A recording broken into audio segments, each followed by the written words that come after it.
That's that balance of being the parent and teaching them, but then not abusing that power of being a parent, so that they have their independence, they can think for themselves and make their own choices, but within your boundaries. Yeah. So yeah, I think that's where the balance is, because I think growing up is very different. You don't have, like, you can't make your own choices, or you can't, back chat or whatever it is. You're told to do something, you do it. There's no other question or discussion to be had. So I think it's me just trying to, you're almost changing yourself, because that's what's been built in. Absolutely, you have to. That's the only way. It's not about changing. We can't tell our kids to do something that we're not doing ourselves. A lot of the time, I do have another example. One family where they were telling the child, sugar is bad for you, do not eat anything, and they're themselves eating an ice cream. So it's contradicting. It's going to just create confusion and probably more of a rebellion or something else that probably not going to have a great effect. I mean, I even like now sometimes, because I was very against Zara having sugar and stuff, and then she'll have a little bit here and a little bit there as like a treat, and then I noticed, like, okay, this is becoming like a normal thing now. It's like, this is not okay, this is not what I want for her. Because, for example, Dean will be having tea and he'll have a biscuit, and she's like, I want some. And then it's like, it's got chocolate on the biscuit and stuff, and I'm like, yeah, it's a small bit, but it's a small bit every day. Like, I don't want her to be having this kind of sugar every day. But then she's seen that, daddy's eating it, or if mommy's eating it, so you can't really stop it, because then you have to stop eating it yourself. Yeah. But an interesting thing you just said, I really want to catch it, catch this moment. You said she would have it now and then as a treat. That's the biggest issue with this whole situation. Like, if we see something that we think is bad, but at the same time we think it's a treat, it will remain as something special. It will stay there as something special. If it was possible to train ourselves every time, then you think, oh, I'll just give it to her, not as a treat, as a punishment. It's destroying her. It's destroying her body. You're just punishing your child right now. This is what you're doing now and then, just little punishments. If we change the word association, if we change how we think about it, because it's not, it'll help us find other solutions. Because if you still think it's a treat, then it's almost okay. It's never going to be bad. It's almost okay. Yeah. But if you think of it as something destructive, then you're going to try to look for ways to resolve it. And I mean, it's okay to have everything in moderation, but it just depends. We are naturally wired to get addicted to things that are sugary, because our ancestors used to survive on those that ate fruit, that contain lots of sugar. They were the ones who survived. So they passed on the genes that anything that's sweet we should pay attention to. So of course the markets and then the food industry is really kind of monetizing on that. Yeah, and then they make it cheaper than fruit.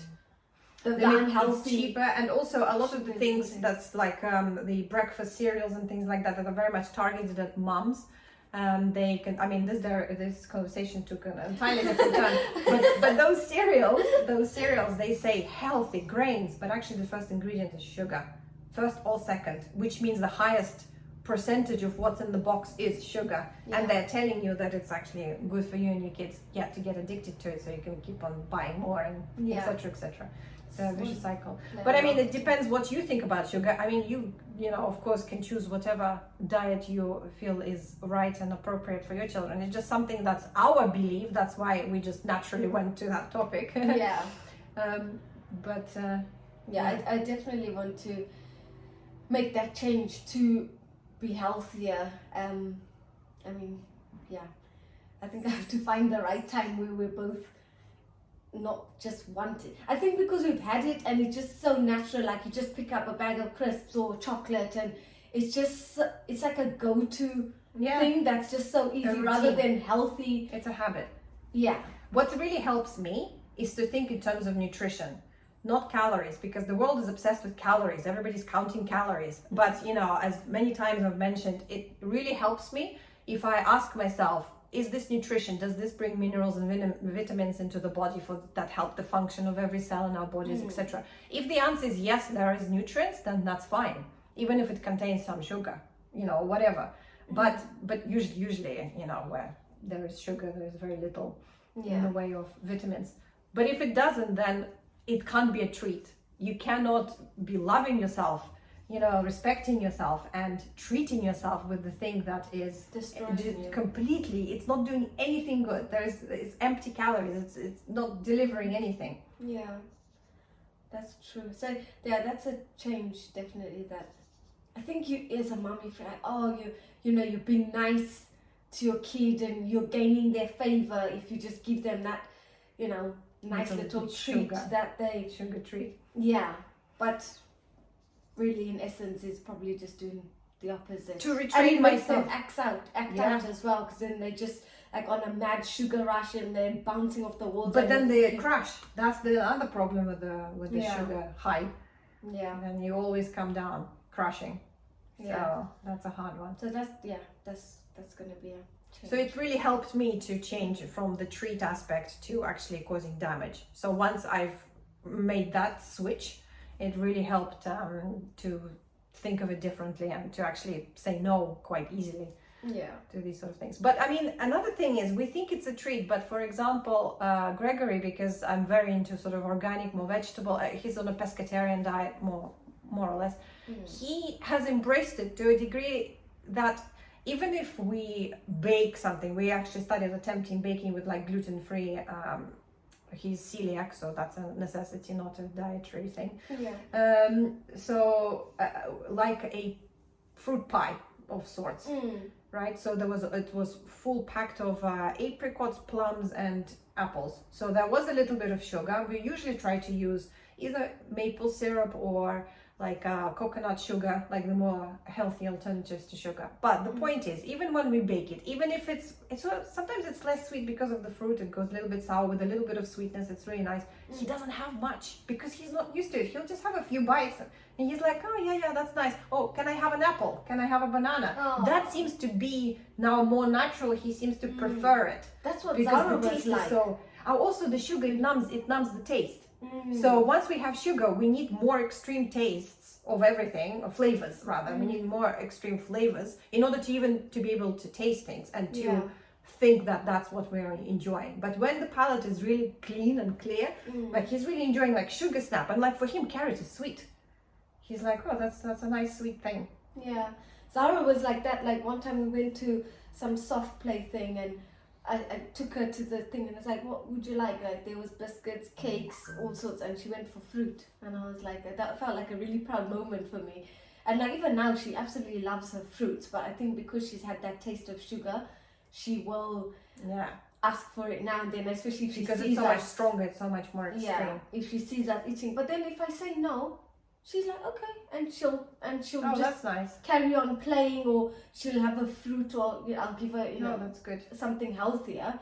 But yeah, she doesn't fuss. Sometimes it depends on the mood. If she's on an off day and she's like, oh, but I want ice cream, or I want this, and I'm like, well, no, we're not going to have that today, but you can have this. And other times she'll be just like, okay, and she'll carry on playing, and there's no fuss at all. And then there's the odd occasion where she goes on, and she still doesn't get it, but she does try it. But it could also be linked to tiredness. Sometimes the brain just asking for sugar just to wake up if she didn't sleep enough or if she didn't nap. That could be another reason. But speaking of proud moments, just a very quick add-on, and I'll be done with nutrition. Is also Gregory. There was a table, and there was meat, there was lamb and stuff like this. And so I don't necessarily like actively start. I tried to limit it, yes, but this was an opportunity, and he was curious what was this thing. So he wanted to try it.